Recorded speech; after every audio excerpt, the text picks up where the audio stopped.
पहले मैं अंग्रेजी में लिख दूं। कुछ लोग मानते हैं कि यही जो बादरायण थे यही वेद व्यास भी हैं। कम लोग मानते हैं, लेकिन एक मत ये भी है कि वेद व्यास ही बादरायण है, बादरायण का ही दूसरा नाम वेद व्यास है। अब एक व्यक्ति ने इतना कैसे लिखा होगा? चारों वेद कंपाइल कर दिया, 18 पुराण लिख दिया, महाभारत लिखा, गीता उसका हिस्सा है वो लिखा, और उसके बाद ब्रह्म सूत्र भी लिख दिया। ये जो वेदांत का सूत्र है, इस वेदांत के सूत्र का नाम है ब्रह्म सूत्र। कुछ लोग इसको वेदांत सूत्र भी कह देते हैं। तो ब्रह्म सूत्र कहें या वेदांत सूत्र कहें, एक ही मतलब है। वेदांत दर्शन के सारे वर्ड, ट्रांसेंडेंटल का मतलब है जो इस दुनिया से, डेंटल से कोई मतलब नहीं इसका, है ना। ट्रांसेंडेंटल का मतलब इस दुनिया से परे की दुनिया। जो मानता है कि इस दुनिया के परे कुछ नहीं है वो नास्तिक है। जो मानता है कि ना, इस दुनिया के परे कुछ है और बहुत महत्वपूर्ण है, वो कुछ ट्रांसेंडेंटल बिलीफ रखता है, और उसके बारे में ये कहते हैं कि वो आस्तिक व्यक्ति है। भारतीय दर्शन के क्लासिफिकेशन में आस्तिक का मतलब ये भी नहीं होता है। तो तीसरा क्या हो सकता है? एक तीसरा है, और तीसरा है वेद। जो वेद लिखे गए, और वेद का मतलब यहां उपनिषद से भी हो जाता है, क्योंकि उपनिषद वेदों का हिस्सा ही है, अलग से नहीं। कुछ लोग मानते हैं कि वेद में जो लिखा है वो अंतिम सत्य है, अकाट्य सत्य है, परम सत्य है। हम तो उसको प्रमाण के रूप में मानेंगे, एक प्रूफ के रूप में, टेस्टिमनी के रूप में मानेंगे। इसको भारत में शब्द प्रमाण कहते हैं, कि अगर किसी प्रामाणिक व्यक्ति का कथन है, प्रामाणिक ग्रंथ का कथन है, ऑथेंटिक सोर्स से आने वाली बात है, तो वो अपने आप में प्रूफ है, एविडेंस है। तो जो लोग मानते हैं कि वेदों में लिखी बातें एविडेंस हैं, प्रूफ हैं, अपने आप में सच हैं, उन पर कोई डाउट नहीं करना चाहिए, वो वेदों में आस्था रखते हैं, उनको कहते हैं आस्तिक। और जो कहते हैं कि ना भाई, वेदों में लिखी बात ठीक है, ठीक हो भी सकती है, नहीं भी हो सकती है, हम इसी बात से नहीं मान लेंगे कि वेद में लिखा तो सच है, तो हमारी वेदों में वैसी आस्था नहीं है, उनको बोल देते हैं नास्तिक। इससे ध्यान रखना है कि भारतीय परंपरा में जब हम क्लासिफिकेशन करते हैं, नास्तिक का मतलब होता है जो वेदों को प्रूफ नहीं मानते, एविडेंस नहीं मानते, प्रमाण नहीं मानते। और ऐसे दार्शनिकों की संख्या 3 है। आपने शायद एक का नाम सुना होगा, चारवाक। जानते हैं इसको? आपके आसपास होंगे 2-4। इनका मिलना ज्यादा आसान काम है। एक दर्शन है जैन दर्शन, जैनिज्म, और एक दर्शन है बौद्ध दर्शन, यानी कि बुद्धिज्म।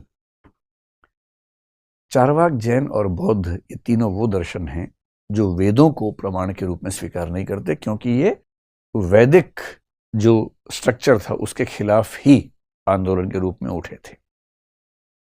और जो वास्तविक दर्शन है उनकी संख्या 6 है, लेकिन वो 2-2 के ग्रुप में काम करते हैं। एक ग्रुप है जिसमें सांख्य और योग, आपने नाम सुना होगा, सांख्य दर्शन और योग दर्शन।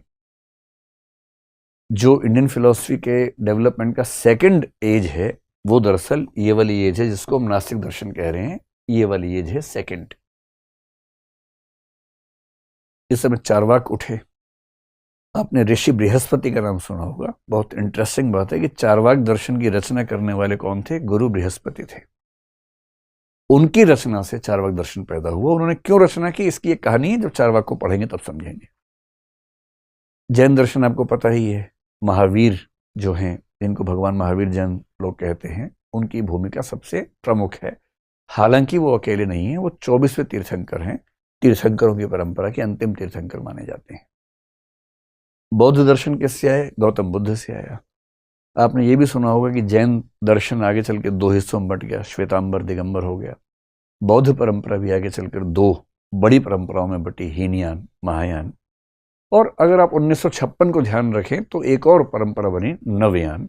इसलिए बौद्ध परंपरा के 3 जो रास्ते निकले, हीनयान, महायान, और 20वीं सदी में डॉक्टर अंबेडकर के माध्यम से नवयान बना 1956 में। एक वो भी प्रसंग इसमें आता है। तो सेकंड फेज में ये हुआ। अब इस सेकंड फेज के विरुद्ध आप कह सकते हैं कि तीसरा पीरियड शुरू हुआ। और वो कौन सा पीरियड है? जो वेदों और उपनिषदों को फिर से रीइंस्टेट करता है, फिर से स्थापित करने का प्रयास करता है। जो जैन, बौद्ध और चारवाक के खिलाफ खड़ा होता है। और ये लोग कौन हैं? ये वैदिक और औपनिषदिक साहित्य की नई व्याख्याएं करते हैं। पूरी तरह से उस पर बेस्ड ना हो तो भी कम से कम उसको प्रमाण मानते हैं। और ये सब कहलाते हैं आस्तिक दर्शन। और आस्तिक कौन? जो वेदों को प्रमाण मानता है। नास्तिक कौन? नास्तिको वेद निंदकः मनुस्मृति में कहा गया है। नास्तिक वो है जो वेद का निंदक है। इस बात पर भारतीय दर्शन में एक सर्वसम्मति है कि नास्तिक का मतलब वो माना जाएगा। सांख्य और योग आपने नाम सुना होगा, ये दोनों दर्शन बहुत क्लोज हैं, इसलिए इनको एक ग्रुप मानते हैं, ग्रुप ऑफ फिलॉसफी है। ऐसे ही आपने एक नाम सुना होगा न्याय और एक सुना होगा वैशेषिक। न्याय और वैशेषिक भी एक जॉइंट वेंचर जैसा समझ लीजिए कि दो समूह एक साथ मिलकर काम कर रहे हैं।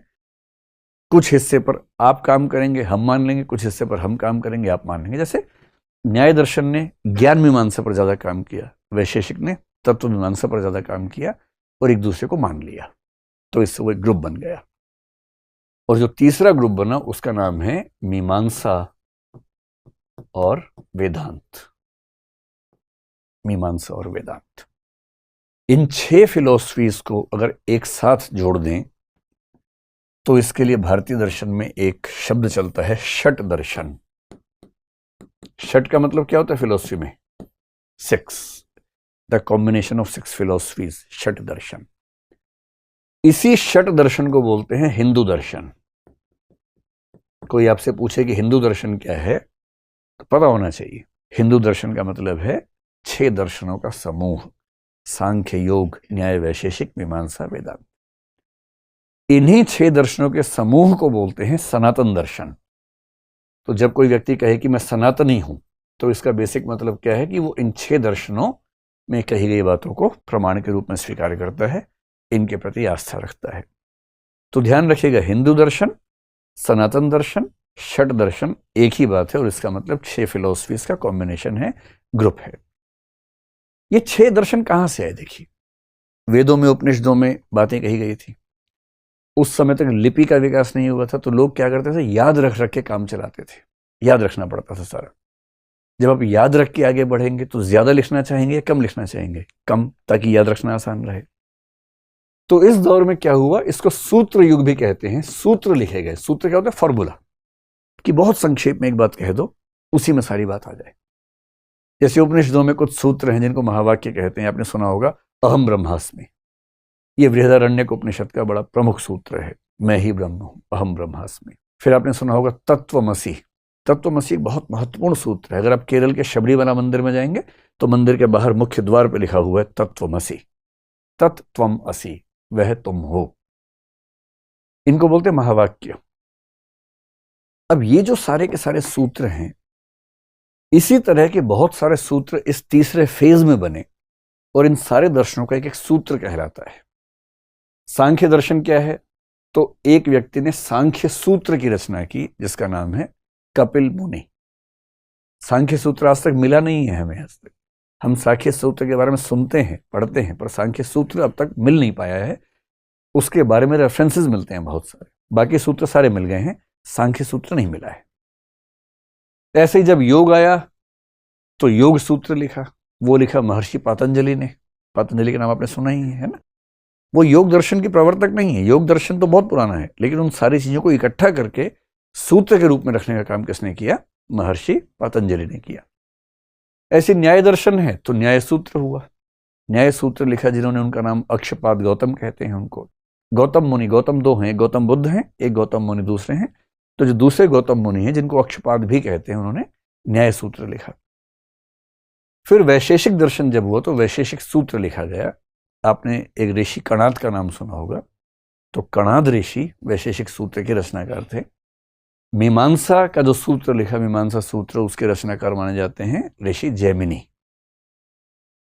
और इस पूरी परंपरा में जो सबसे महत्वपूर्ण दर्शन हुआ आगे चलकर, अगर आज के दिन में भारत के किसी व्यक्ति को, विशेष रूप से हिंदू व्यक्ति को न पता हो कि उसका दर्शन क्या है, तो आप आंख बंद के कह दीजिए उसका दर्शन वेदांत दर्शन है। क्योंकि वो जितनी बातें मानता है उनमें से 90-95% वेदांत की ही बातें मानता है, बस उसको पता नहीं है कि वेदांत क्या होता है। वेदांत दर्शन जो है उसकी परंपरा अगर देखें, वेदांत दर्शन का जो सूत्र लिखा वो लिखा आचार्य बादरायण ने। और जो मैं आपसे कह रहा था, कुछ लोग मानते हैं कि यही बादरायण जो थे, पहले मैं अंग्रेजी में भी लिख दूं, कुछ लोग मानते हैं कि यही जो बादरायण थे यही वेद व्यास भी है। कम लोग मानते हैं, लेकिन एक मत ये भी है कि वेद व्यास ही बादरायण है, बादरायण का ही दूसरा नाम वेद व्यास है। अब एक व्यक्ति ने इतना कैसे लिखा होगा? चारों वेद कंपाइल कर दिए, 18 पुराण लिख दिए, महाभारत लिखा, गीता उसका हिस्सा है वो लिखा, और उसके बाद ब्रह्म सूत्र भी लिख दिया। ये जो वेदांत का सूत्र है, इस वेदांत के सूत्र का नाम है ब्रह्म सूत्र। कुछ लोग इसको वेदांत सूत्र भी कह देते हैं।